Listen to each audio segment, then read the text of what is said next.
मीठे बच्चे, बेहद की स्कॉलरशिप लेनी है तो अभ्यास करो, एक बाप के सिवाय और कोई भी याद न आए। प्रश्न, बाप का बनने के बाद भी यदि खुशी नहीं रहती है तो उसका कारण क्या है? उत्तर, 1. बुद्धि में पूरा ज्ञान नहीं रहता। दूसरा कारण, बाप को यथार्थ रीति याद नहीं करते। याद न करने के कारण माया धोखा देती है, इसलिए खुशी नहीं रहती। तुम बच्चों की बुद्धि में नशा रहे, बाप हमें विश्व का मालिक बनाते हैं तो सदा उल्लास और खुशी रहे।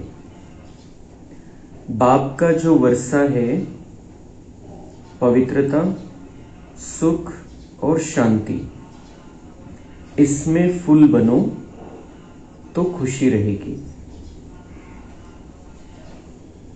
ओम शांति। ओम शांति का अर्थ तो बच्चों को अच्छी रीति मालूम है।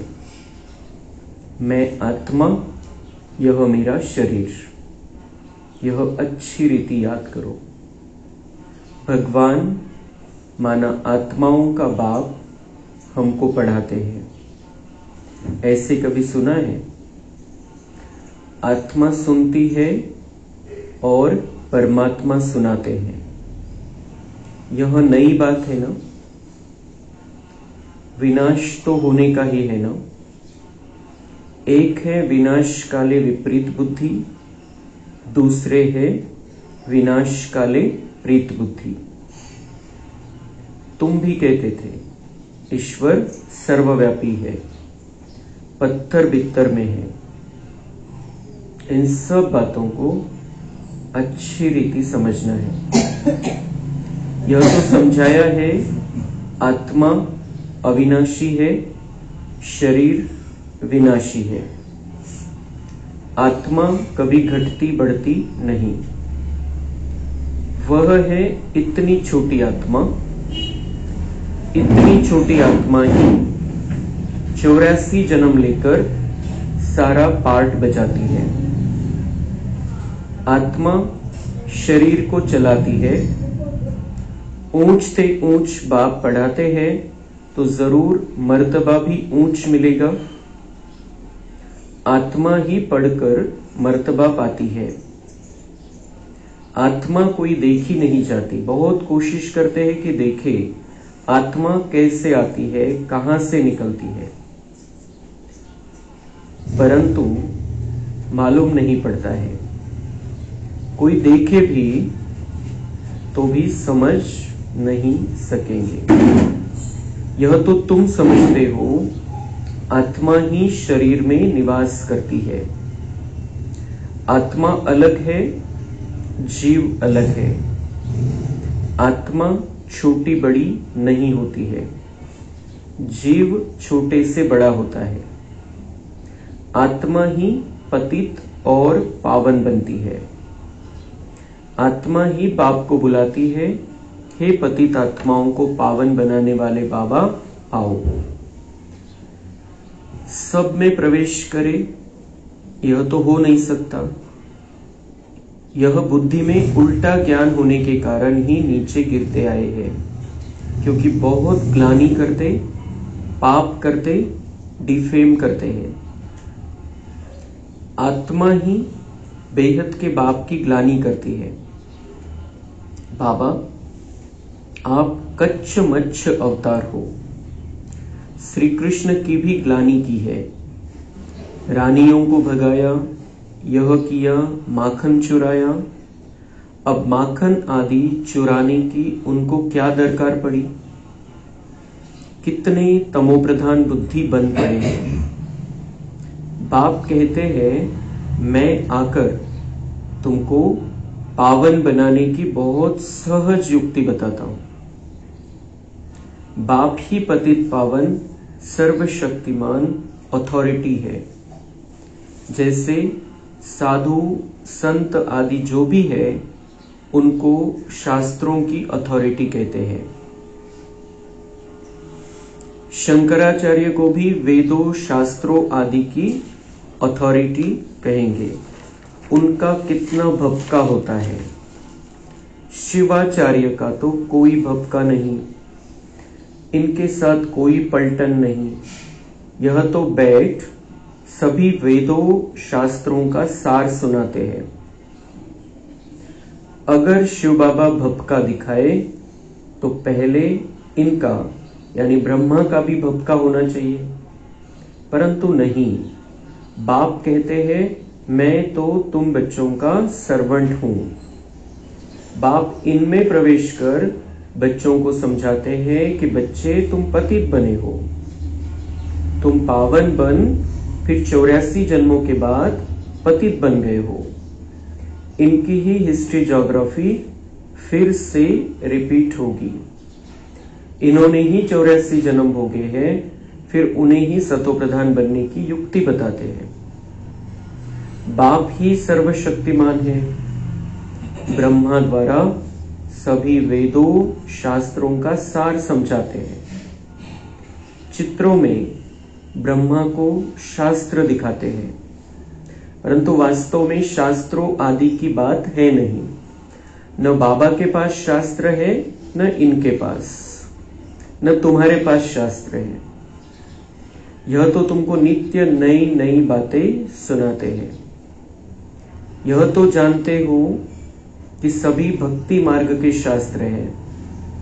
मैं कोई शास्त्र थोड़े ही सुनाता हूं, मैं तो तुमको मुख से सुनाता हूं, तुमको राजयोग सिखाता हूं, जिसका फिर भक्ति मार्ग में नाम गीता रख दिया है।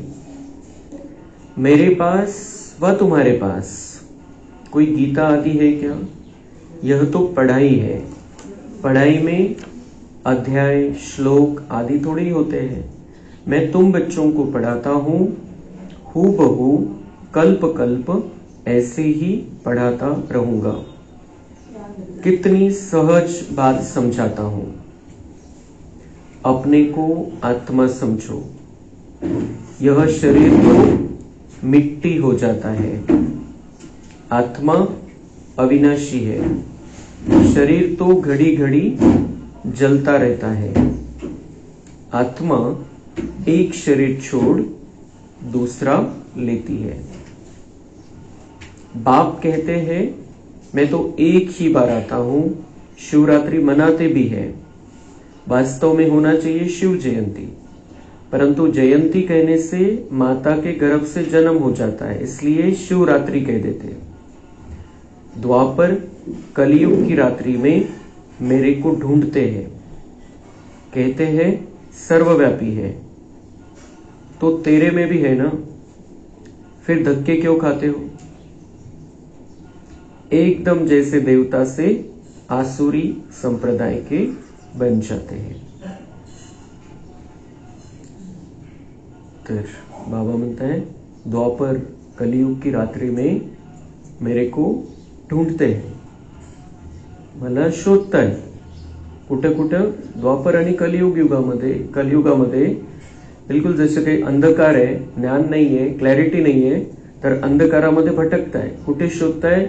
मंदिरामध्ये तीर्थस्थानावरती शोधत फिरताय आणि त्याच्यासाठी वेगवेगळ्या प्रकारचे पूजा उपवास व्रत वेगवेगळ्या प्रकारे जे काही ज्यांनी कोणी जे काही सांगितलेले ते करायचं, वो सब कुछ चल रहा है। और एक तरफ क्या कहते हैं? सर्वव्यापी है। एक तरफ ढूंढ रहे हैं आणि एकीकडे काय म्हणतात की सर्वव्यापी सगळ्यामध्ये, तो सगळ्यामध्ये तो कुठं नाहीये। तर बाबा म्हणतात तो तेरे में भी है ना, फिर धक्के क्यों खाते हो? जर तो सर्वव्यापी कणाकणामध्ये आहे तर जो शोधतोय त्याच्यामध्ये पण आहे, मग कशाला इकडे तिकडे बघायची फिरायची गरज है? तो उनको ज्ञान ही नहीं है, क्लैरिटी नहीं है कि मैं तो आत्मा हूं, मैं परमात्मा नहीं हूं और परमात्मा मेरे में नहीं है।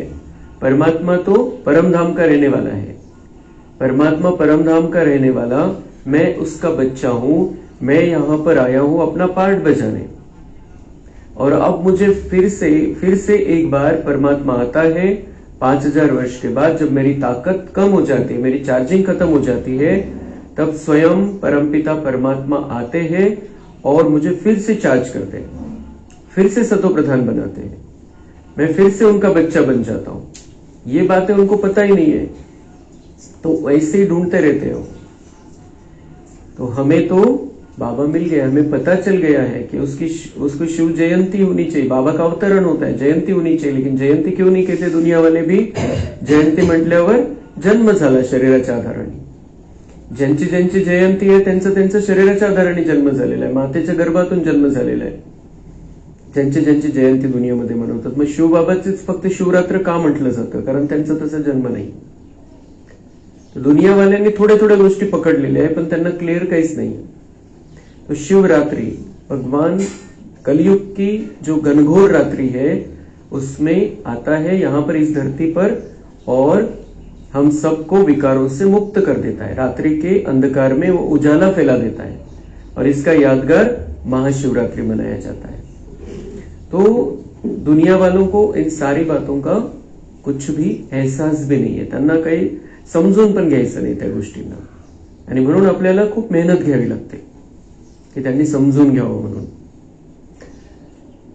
मग शास्त्र, बाबा म्हणता है कि मैं तो आकर डायरेक्ट सुनाता हूं, मेरे हाथ में शास्त्र नहीं है, ब्रह्मा के हाथ में शास्त्र नहीं है, तुम्हारे हाथ में शास्त्र नहीं है, हमारे हाथ में बाबा के महावाक्य रहते हैं, सिर्फ हमारे मुख पर बाबा के महावाक्य रहते हैं, शास्त्र नहीं रहते हैं। बाबा कोई शास्त्र में से नहीं सुनाते हैं, शास्त्र तो मनुष्यों ने लिखे, और भगवान आकर सत्य ज्ञान हमें देता है। उन्होंने, दुनिया वालों ने उसके हाथ में शास्त्र दिखा दिए, ब्रह्मा के हात में, पण बाबा म्हणतात मी याच्याद्वारे सगळ्या वेद आणि शास्त्रांचं सार तुम्हाला समजून सांगत असतो। वेद आणि शास्त्रांचं सार प्रत्येक, म्हणजे जर सगळ्यांना एकत्र केलं तर मग बाबांचं ज्ञान होईल त्याच्यामध्ये। कोणी काय पकडलं, कोणी काय पकडलं बाबांच्या ज्ञानातलं, आणि त्याच्या आधाराने त्यांनी कहाण्या बनवल्या, एक एक पॉइंट घेतला आणि त्या आधाराने कहाण्या बनवल्या। लेकिन अगर सब शास्त्रों को मिला दिया जाए और उनका सार निकाला जाए तो वो बाबा की मुरली है।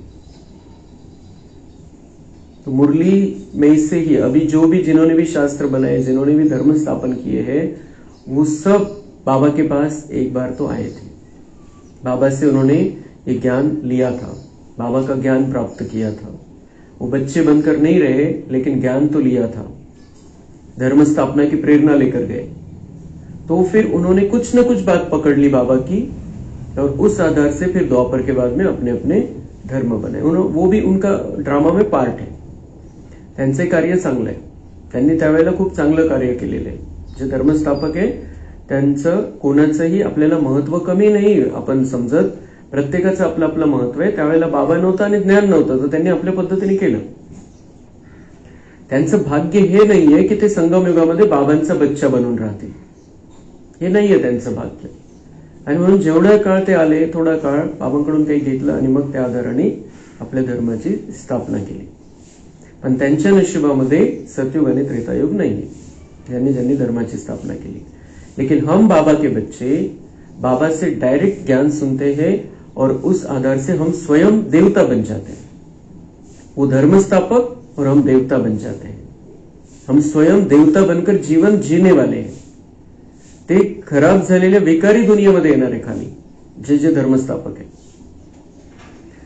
तो हमें इस बात का बहुत नशा होना चाहिए कि बाबा ने हमको चुना है, और बाबा ने हमको चुना, इतनी उसकी रहम की भावना है, इतना उसका हमसे प्यार है।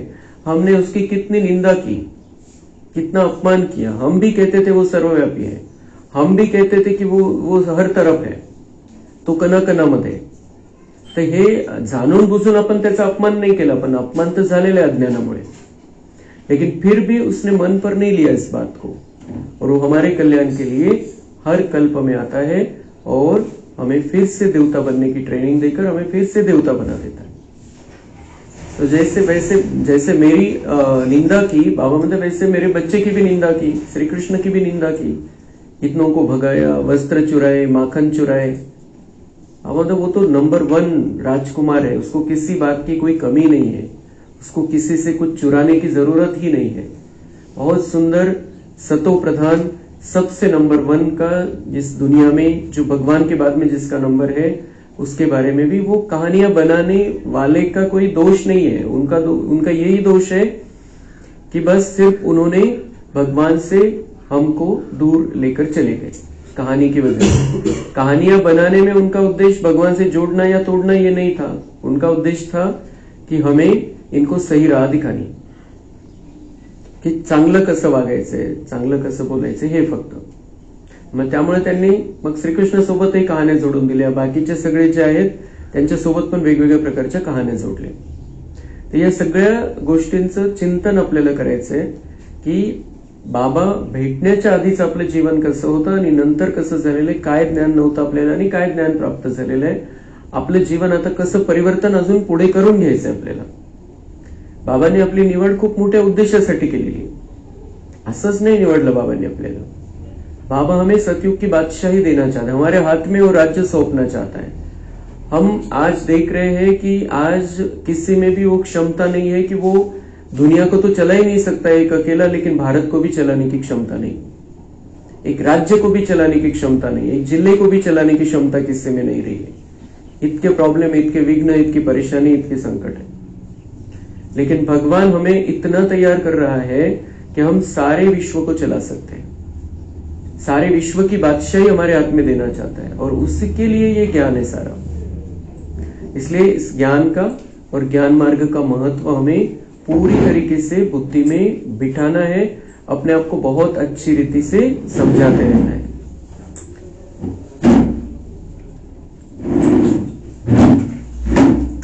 पुरानी दुनिया में है अनेक धर्म, नई दुनिया में है एक धर्म। एक से अनेक धर्म हुए हैं, फिर एक जरूर होना है। प्रत्येक जण म्हणतो आमचा धर्म जुना आहे, आमचा धर्म सगळ्यात पहिले, आमचा धर्म आदि सनातन धर्म है। पण बाबा म्हणता एक ही धर्म है जो सबका मेन धर्म है, और उसी धर्म से सब धर्म निकले। वो है आदि सनातन देवी देवता धर्म, जो संगम युग पर आकर बाबा स्थापन करते हैं। और इसी धर्म से, इस धर्म के अब हम हो गए हैं।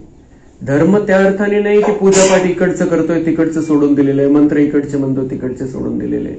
आपल्याला कोणत्याही प्रकारचे व्रत, परंपरा, वेगवेगळ्या प्रकारच्या मंत्र, जाप, उपवास हे कोणत्याही प्रकारचं कोणाच्याही नावाने इथं करायचं नाही। आता ऐसे नहीं कि हम ये कर्मकांड इधर और अलग चालू कर दिए इस धर्म के। इस धर्म का कोई कर्मकांड नहीं, इस धर्म का है कर्मयोगी जीवन। तिकडे कर्मकांड आणि इकडे कर्मयोग, सगळं काही करायचंय पण बाबांच्या आठवणीमध्ये करायचंय।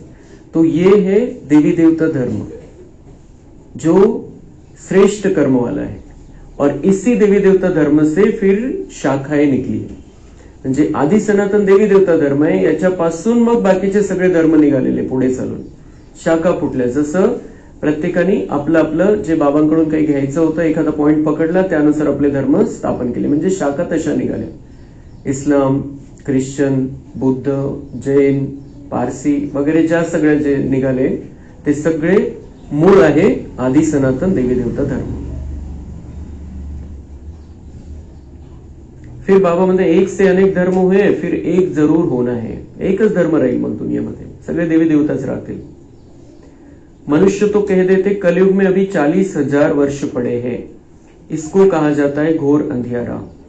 अभी ये बाबा की बात कही हुई है 60 वर्ष पहले, की मनुष्य कह देते अभी 40,000। आता जे म्हणतात 40,000 वर्ष, त्यांच्या म्हणण्यामध्ये पण ताकद नाही राहिलेली की अभी 40,000 वर्ष कलियुग चलना है, त्यांच्या म्हणण्यामध्येच ताकद नाही। आता मनुष्य एखादा पॉइंट जरी आपण त्यांना बोललो तर पुढचं बोलतच नाही, ते 40,000 वर्ष कशी टिकेल। ते त्यांच्या कोणामध्येच, कोणते किती मोठं असू दे, त्याच्यामध्ये ताकद नाही राहिली की आता दुनिया ही कलियुग 40,000 वर्ष चालायचंय। ते तर झालंच। आता विज्ञानवाले म्हणताय की 50 वर्ष इतकी सामग्री, आता की 50 वर्षच ही दुनिया टिकू शकेल, असं विज्ञानवाले म्हणताय। आता इतकी काही भविष्य आलेले आहे की ते म्हणताय आता 2-5 वर्षामध्ये, 10 वर्षामध्ये सगळं पाणी पाणी होऊन जाणार आहे।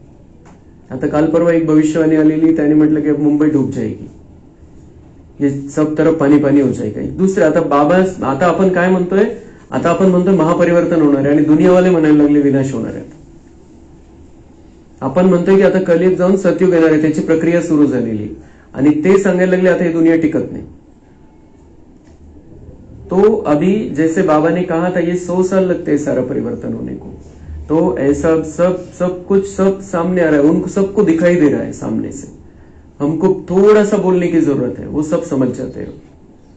बाकी आपण पुरुषार्थ करायचंय आणि बाबाचा बच्चा बनून राहायचंय, याच्यासाठी भाग्य पाहिजे। समस्त ज्ञान सगळं, ज्ञानाला काटू शकत नाही ते, त्यांच्याकडे पॉइंटच नाहीये, ते विरोधच नाही करू शकत। विरोध करायला लागले तर आपल्याकडे खूप उत्तर आहे त्याला, बाबांनी सगळे उत्तर दिलेले, पण हे सगळं असून भाग्य बनण्यासाठी त्याला बच्चा बनावा लागेल आणि बच्चा बनण्यासाठी भाग्य लागतं, तो हर एक के नसीब में नहीं है।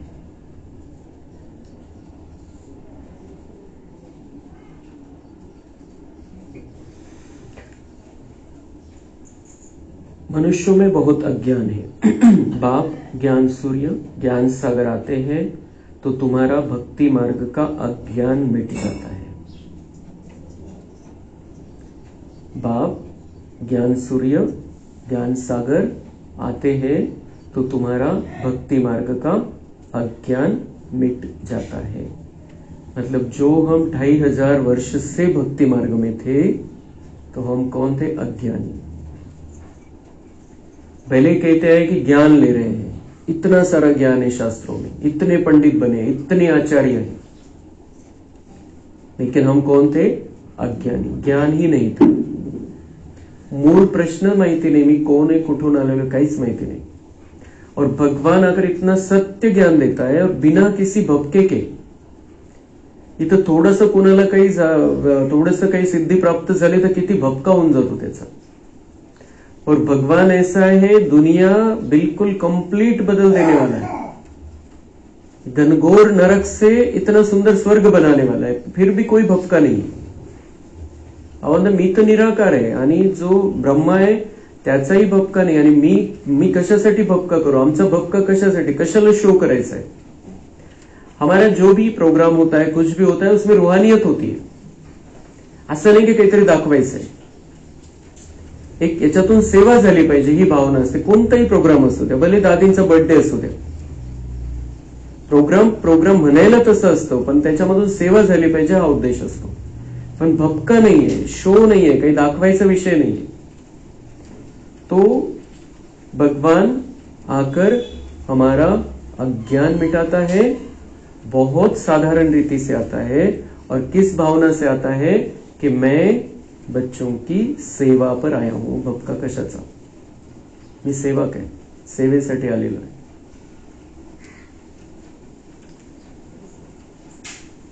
तुम बाप को याद करते करते पवित्र बन जाते हो, खाद निकल जाती है। यह है योग अग्नि। काम अग्नि काला बना देती है, योग अग्नि अर्थात शिव बाबा की याद गोरा बनाती है। विनाश काले प्रीत बुद्धि, जो है सिवाय बाप के और कोई को याद नहीं करते हैं, वही ऊंच पद पाते हैं। विनाश काल चल रहा है और अभी जिनकी प्रीत बुद्धि बाबा के साथ है, जो जिनकी प्रीत लगी है बाबा के साथ, जिनको बाबा से प्यार है, बुद्धि में बाबा है, एक बाबा के सिवाय कोई याद नहीं है, वही ऊंच पद पाते हैं। तो विनाश काले प्रीत बुद्धि हमारी कंप्लीट प्रीत बुद्धि होनी चाहिए। अभी विपरीत बुद्धि नहीं, दूसरा कोई भी याद आए, बाबा याद आ जाना चाहिए तुरंत। कभी भी हम किसी को भी संदेश देते हैं, किसी को भी मैसेज भेजते हैं, किसी को भी कुछ भी बात बताते हैं, बीच में बाबा रहना चाहिए। तो इसका मतलब होगा कि हमारी प्रीत बुद्धि है, बाबा के साथ में प्रीत बुद्धि है, और विनाश काल में प्रीत बुद्धि उनका विजय हो जाता है, और विनाश काल में विपरीत बुद्धि वो हार जाते हैं। इसको कहा जाता है बेहद की स्कॉलरशिप। इसमें तो रेस करनी चाहिए, यह है ईश्वरीय लॉटरी। ये क्या है? ये बेहद की स्कॉलरशिप है। बाबा हमें ऊंच पद दे रहा है, इसका मतलब हमें स्कॉलरशिप लेनी है। तर काय करा बाबा म्हणता है, इसमें तो रेस करनी चाहिए, अपना अपना पुरुषार्थ करना है। बाबा जो भी कहता है वो करना है हमें, पण रेस पण करायची आहे।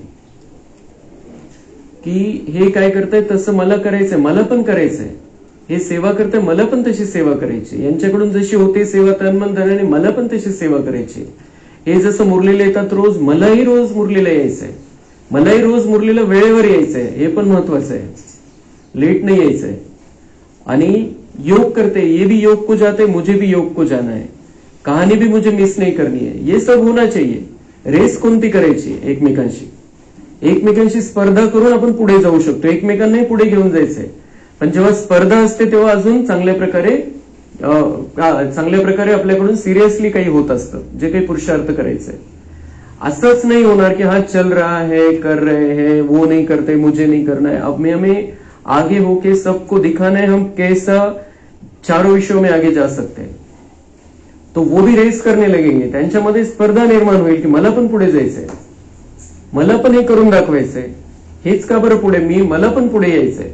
तो हमें चारों विषयों में, बाबा ने हमें हमारे पढ़ाई के 4 विषय रखे हैं, चारों विषयों में हमें आगे जाना है.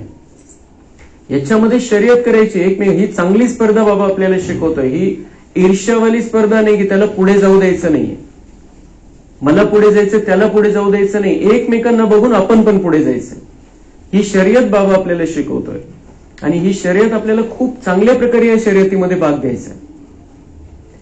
आपल्याला खूप खूप मोठे कार्य करायचे पुढे चालून, पण आपला बेस तयार झाला पाहिजे, आपली स्थिती तशी झाली पाहिजे.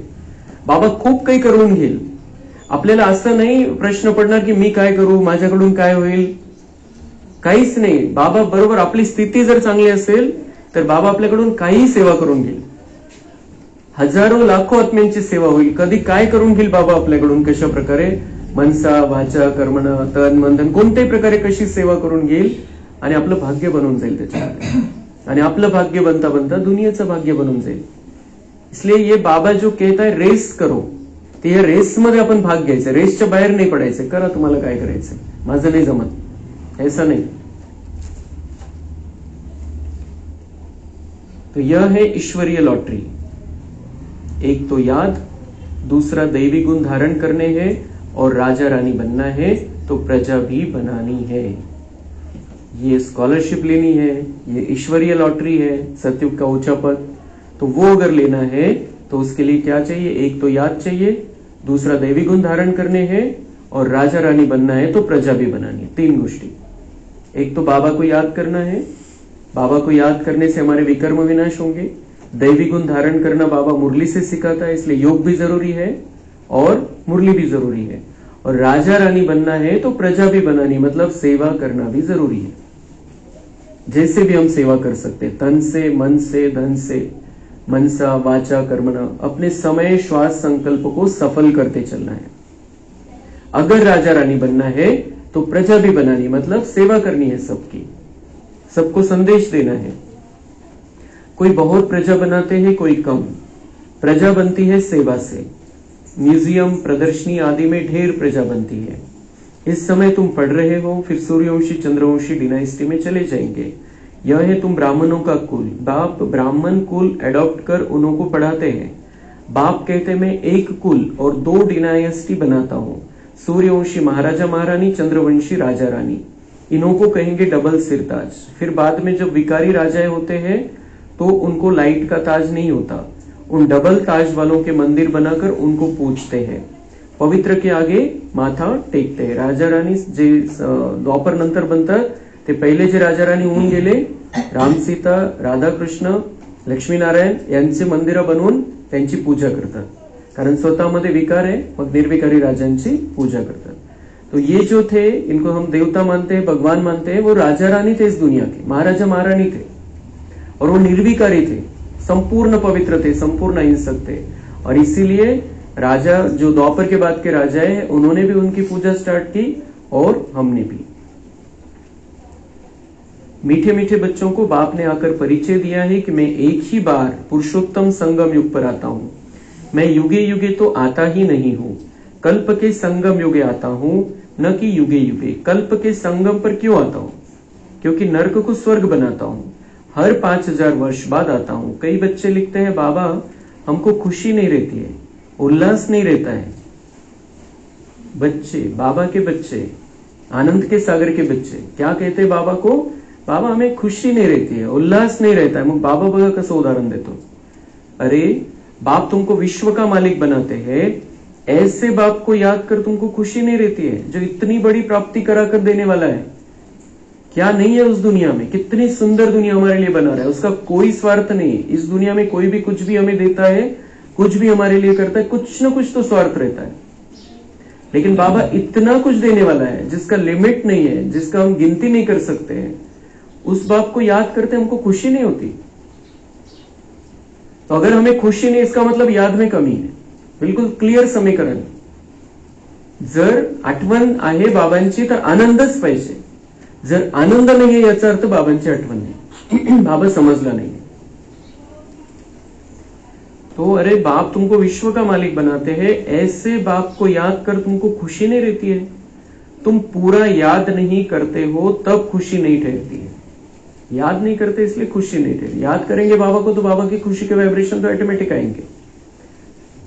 उदाहरण, बाबा म्हणते पति को याद करते खुशी होती है जो पतित बनाते, और बाप जो डबल सिरताज बनाते हैं उनको याद करके खुशी नहीं होती. पति जो पतित बनाता है उसको याद करके खुशी होती है, और बाप जो डबल सिरताज बनाता है उनको याद करके खुशी नहीं होती. बाप के बच्चे बने हो फिर भी कहते हो खुशी नहीं. पूरा ज्ञान बुद्धि में नहीं है. याद नहीं करते हो इसलिए माया धोखा देती है. याद नहीं करते हो इसलिए खुशी नहीं है, खुशी नहीं है और माया भी धोका दे देती है. मायेला चान्स केव्हा मिळतो, जेव्हा आपण बाबांच्या छत्रछायेमध्ये नाहीये, बाबांच्या आठवणीमध्ये नाहीये. माया टपलेलीच है. बच्चों को कितना अच्छी रीति समझाते हैं, कल्प कल्प समझाते. बाबा म्हणतात मी किती समजवू तुम्हाला, आणि प्रत्येक कल्पामध्ये समजवतो तरी तो थकत नाही, तरी तो नाराज नाही होत. खूप चांगल्या प्रकारे रोज काही ना काही उदाहरणं देऊन आपल्याला पटवून देत असतो की आता तुम्हाला काय करणं जरुरी है. आत्माएं जो पत्थर बुद्धि बन पड़ी है उनको पारस बुद्धि बनाता हो. नॉलेजफुल बाप ही आकर नॉलेज देते हैं. वह हर बात में फुल है, प्योरिटी में फुल, प्यार में फुल, ज्ञान का सागर, सुख का सागर, प्यार का सागर है ना. ऐसे बाप से तुमको यह वर्षा मिलता है. ऐसा बनने के लिए ही तुम आते हो. बाकी वह सत्संग आदि तो सब है भक्ति मार्ग के, उनमें एम ऑब्जेक्ट कुछ भी नहीं है. यहां हम क्यों आते हैं? बाबा से हमें वर्षा लेना है. संगम युग में भी हमें शांति प्राप्त करनी है, खुशी प्राप्त करनी है, सुख प्राप्त करना है. संगम युग के जीवन में भी, कलयुग में रहते हुए संगम युग में हम रह रहे हैं. हमें शांति चाहिए, सुख चाहिए, प्यार चाहिए, खुशी चाहिए, शक्ति चाहिए, तो हम बाबा से लेते हैं. वो वर्षा है संगम युग का. और जो रिकॉर्डिंग करते हैं वो नई दुनिया के लिए वो हम साथ में लेकर जाएंगे और देवता बन जाएंगे वहां पर. वो जो सत्संग है दुनिया में, कोई भी सत्संग, किसी का भी सत्संग, किसी भी बाबा का सत्संग या किसी भी संस्था का सत्संग, उसमें कोई उद्देश्य नहीं है की आपल्याला नंतर काय, याच्यात प्राप्ती काय होणार आहे, आपण देवी देवता बनणार आहे, काय होणार आहे, बस करते रहो. लेकिन यहां पर बिल्कुल उद्देश्य स्पष्ट है. अच्छा, मीठे मीठे सिके लधे बच्चों प्रति माता पिता बाप दादा का याद, प्यार और गुड मॉर्निंग. रूहानी बाप की रूहानी बच्चों को नमस्ते. हम रूहानी बच्चों की रूहानी बाप दादा को याद, प्यार, गुड मॉर्निंग, नमस्ते. वाह वाह वाह, शुक्रिया बाबा, शुक्रिया. धारणा के लिए मुख्य सार है, जैसे शिव बाबा का कोई भक्त का नहीं, सेवक बन बच्चों को पढ़ाने के लिए आए हैं, ऐसे बाप समान अथॉरिटी होते हुए भी निरहंकारी रहना है. पावन बनकर पावन बनाने की सेवा करनी है.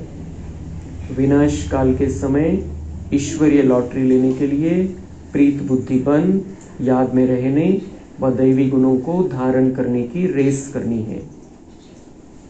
वरदान है, शुद्ध संकल्पों के घेराव द्वारा सेफ्टी का अनुभव करने और कराने वाले शक्तिशाली आत्मा भव. शक्तिशाली आत्मा वह है जो दृढ़ता की शक्ति द्वारा सेकंड से भी कम समय में व्यर्थ को समाप्त कर दे. शुद्ध संकल्प की शक्ति को पहचानो. एक शुद्ध व शक्तिशाली संकल्प बहुत कमाल कर सकता है. सिर्फ कोई भी दृढ़ संकल्प करो तो दृढ़ता सफलता को लाएगी. सबके लिए शुद्ध संकल्पों का बंधन, घेराव ऐसा बांधो जो कोई थोड़ा कमजोर भी हो उनके लिए भी यह घेराव एक छत्र छाया बन जाए. सेफ्टी का साधन वा किला बन जाए. आपला आपल्या शुद्ध संकल्पामध्ये इतकी ताकद आहे, इतकी कमाल करू शकतो की स्वतःची तर स्थिती चांगली होईलच, सफलता तर मिळेलच, पण आपले ते व्हायब्रेशन, ते शुद्ध विचाराचे व्हायब्रेशन असे काही जातील, असं काही घेराव होईल की त्या घेऱ्यामध्ये जे आहे त्यांचं पण कल्याण होऊन जाईल. कमजोर असेल कोणी त्याला पण शक्ती मिळून जाईल. स्लोगन है, सबसे श्रेष्ठ भाग्य उनका है जिन्हें डायरेक्ट भगवान द्वारा पालना, पढ़ाई और श्रेष्ठ जीवन की श्रीमत मिलती है. सबसे श्रेष्ठ भाग्य उनका है, मतलब हमारा श्रेष्ठ भाग्य है कि हमें डायरेक्ट भगवान द्वारा पालना, पढ़ाई और श्रेष्ठ जीवन की श्रीमत मिलती है. डायरेक्ट भगवान द्वारा, हम किसी से भी नहीं जुड़े हैं. हम अभी साधु संत से नहीं, किसी मनुष्य से नहीं, किसी दीदी से नहीं, किसी दादी से नहीं, वो सब हमारे सहयोगी है. दीदी, दादी, भाई लोग जो है वो सब हमें सहयोग देते हैं, हमारे सामने अच्छे अच्छे उदाहरण देते हैं. बाकी हम पालना किसकी ले रहे हैं? डायरेक्ट भगवान की. डायरेक्ट भगवान की पालना में पलने वाले हम बाबा के भाग्यशाली बच्चे हैं. भगवान से पालना ले रहे हैं, पढ़ाई ले रहे हैं और श्रेष्ठ जीवन की श्रीमत भगवान दे रहा है. जब साकार में हमने जो कहानी सुनी, कल जो कहानी थी, उसमें पालना कैसे की ब्रह्मा बाबा ने वो बताया गया. बच्चों की पालना कैसे करते थे ब्रह्मा बाबा, मतलब ब्रह्मा बाबा, मम्मा और शिव बाबा तीनों मिलकर. तो वो डायरेक्ट की, अभी इनडायरेक्ट है. अभी हम बाबा हमारी भी पालना कर रहा है और पहले से भी ज्यादा अच्छी तरह से कर सकता है, क्योंकि मम्मा को भी बाबा को भी शरीर का बंधन नहीं है. इसलिए हम पूरी बहुत अच्छी रीति से पालना प्राप्त कर सकते हैं, उससे भी ज्यादा अच्छी रीति से. तो इस पालना को अब मिस नहीं करना है. अच्छा, ओम शांति.